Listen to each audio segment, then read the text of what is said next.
Hey galera, aqui é o Bora Cartoon, hoje para falar de uma alegoria e uma analogia muito interessante sobre este universo e as gens, que são o vírus desse universo, da forma mais metafórica e literal que vocês possam imaginar. Se preparem que a aula hoje é de biologia. Se inscreve no canal para mais coisas de Steven, deixa o like para mais temas assim.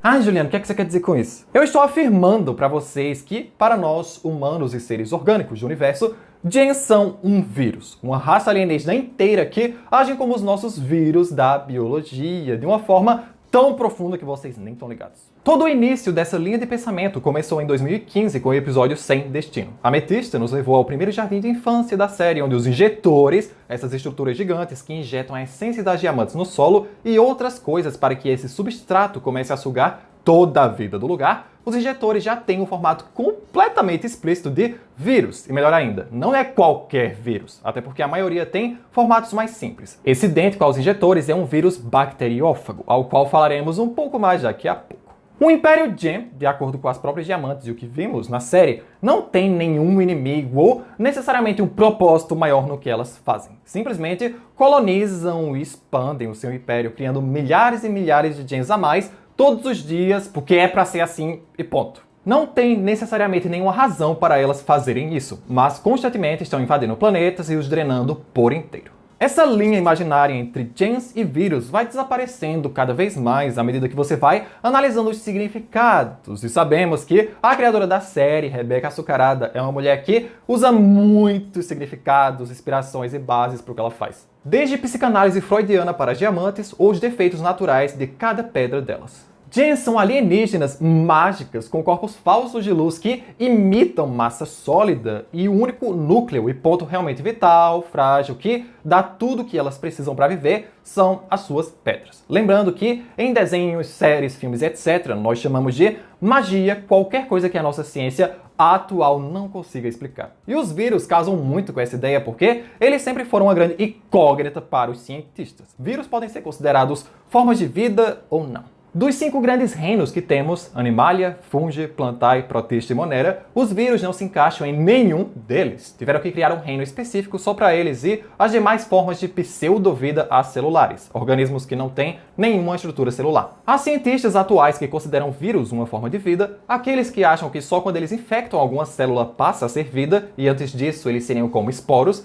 e há quem considere eles como matéria morta. Em outras palavras, até hoje eles são um mistério para a ciência. Outro ponto misterioso sobre esses pseudoseres é que até hoje a ciência não tem certeza como eles surgiram. Há teorias e mais teorias de como isso pode ter acontecido, mas nenhuma delas pode ser realmente confirmada ou desmentida. E sabe também de quem a origem é o grande mistério? Das gens, mais em específico das 4 diamantes que iniciaram o Império e nasceram juntas há 20 mil anos do nada, de dentro do próprio planeta natal, como dá a entender nessa imagem. Por isso, ele estaria partido assim. Não foi pelos vários jardins de infância que tem lá, mas sim no dia do nascimento da grande autoridade diamante, que, aliás, no livro The End of an Era, que conta a linha do tempo de todos os personagens, a única parte totalmente apagada e oculta pela criadora foi a da origem das diamantes, só afirmando sobre esse enigma que elas nasceram todas juntas, nenhuma é mais velha que a outra, e isso há exatos 20.002 anos atrás, no tempo da série, é claro. E pasmem, uma das teorias dos surgimentos dos vírus na Terra é que eles poderiam ser organismos que vieram do espaço, de fora do planeta, milhões de anos atrás. Mas chegaram aqui através de meteoros e detritos. Tal qual, cientistas britânicos acreditam que os metais, ouro e platina, vieram do espaço durante chuvas de meteoros muito antigas. Por isso são tão raros e escassos em comparação a ferro ou níquel, por exemplo, que temos aos montes até no núcleo da Terra.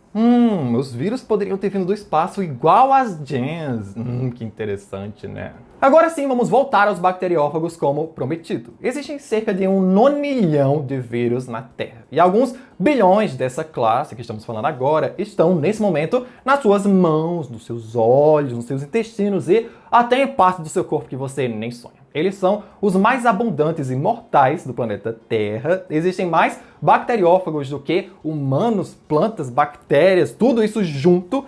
Eles são os que causam as maiores mortes, números de mortes planetárias todos os dias, mas, para nossa sorte, eles só atacam bactérias, não os demais seres vivos. Sem contar também a existência dos megavírus, uns gigantões em comparação à maioria conhecida, com muito mais material genético do que os comuns. Dentre tantos vírus para se basear, a deusa do açúcar escolheu logo o mais letal e incontrolável que existe na natureza. E tal qual os fagos, que cada tipo se especializa em matar um tipo específico de bactéria e seus derivados genéticos, o Império Gens só mirava num tipo de lugar para atacarem e colonizarem planetas com muitos recursos, como a Terra. Se repararem bem, a Lua Selva, onde fica aquela base lunar acabada da Diamante Amarelo, é cheia de vida orgânica, água e com certeza recursos, mas não deixa de ser uma lua, um satélite muito pequeno que não valeria os esforços coloniais delas. Os planetas são seus verdadeiros alvos, e eu suponho que o Império todo seja assim. A sede de expansão delas sempre foi por presas bem frutíferas.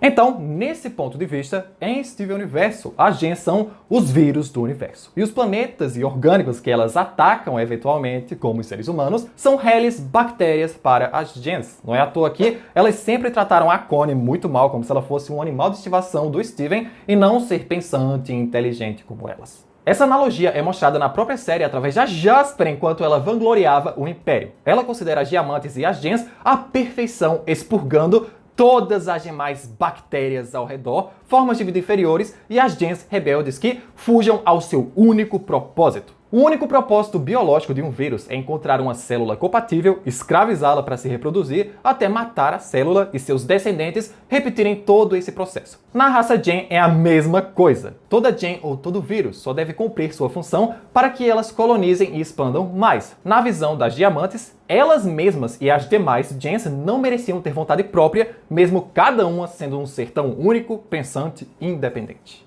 E para acabarmos com essa autópsia intelectual, vocês sabiam que também existem vírus especializados em matar outros vírus? Pois é, os megavírus que falamos, assim que eles estão prestes a infectar uma célula, os virófagos também invadem e acabam matando eles. E, na prática, só são uma ameaça para os vírus compatíveis com eles que eles atacam. Já sendo estudado, como também o uso de bacteriófagos específicos para a cura de doenças e infecções resistentes aos medicamentos, as queridas superbactérias. Até porque medicamentos matam muitas células do seu sistema inteiro, não somente a doença, enquanto bacteriófagos e virófagos são mísseis teleguiados que só irão matar um único organismo específico dentro de você. A natureza é realmente muito incrível. E o mais incrível disso tudo é que, considerando as gens como bacteriófagos, existe um virófago na série. Sim, alguém que ficou especializado em parar com essas chacinas de genocídio global das gens. Diamante Rosa, vulgo Rose Quartz. Sendo da mesma espécie, ela teve o conhecimento para impedir a destruição da célula terrestre com a experiência que tinha, ou se aproveitando de outros vírus ou gens que tinham um pensamento semelhante ao dela. Ela agiu como um verdadeiro virófago, que cessou parte da destruição da Terra, se aproveitando do próprio vírus original. Que poético. Ainda que cientificamente os virófagos também destroem a célula hospedeira, tá, gente? Obviamente nem tudo na série seria 100% preciso com a vida real. E o mais incrível disso tudo é que Diamante Rosa é um virófago que evoluiu ao longo do tempo. Como Rosa, ela tentou sozinha e viu que não era o suficiente, como Rose Quartz, que sinceramente é como se fosse outra pessoa, chegou mais longe e salvou ao menos um planeta do Império Gen, e como Steven, sua obra-prima que tinha o que sempre faltou na Diamante Rosa e em Rose Quartz, amor próprio, ele e sua parte Gen, enfim, conseguiram cessar todo o avanço dos bacteriófagos mãe que começaram isso tudo, já que Steven é o diamante mais poderoso de todos. A gente viu isso com a sua parte puramente Gen derrubando geral, ou na sua versão corrompida, também derrubando geral. Ele cumpriu a missão que sua mãe começou e paralisou quase todo o avanço dessa espécie de bacteriófago na destruição de tantas bactérias inocentes no universo, os planetas e a gente. Ainda que sempre vai haver algumas células que continuarão em sua função primária até a sua morte. E se gens e nós somos simplesmente vírus e bactérias no universo do Steven, que tipo de espécie alienígena seriam os fungos, plantas e principalmente os animais muito maiores do que todos esses já mencionados? E por esse vídeo é isso, galera. Espero que eu tenha explicado tudo da melhor forma pra vocês. E muitas das informações desse vídeo eu tirei do canal Em Poucas Palavras, que é um canal alemão de ciências incrível, que agora tem a sua versão dublada no YouTube disponível. Então pode se esbaldar lá quem quiser. Comente suas opiniões acerca dessa discussão e até o próximo vídeo. Uou!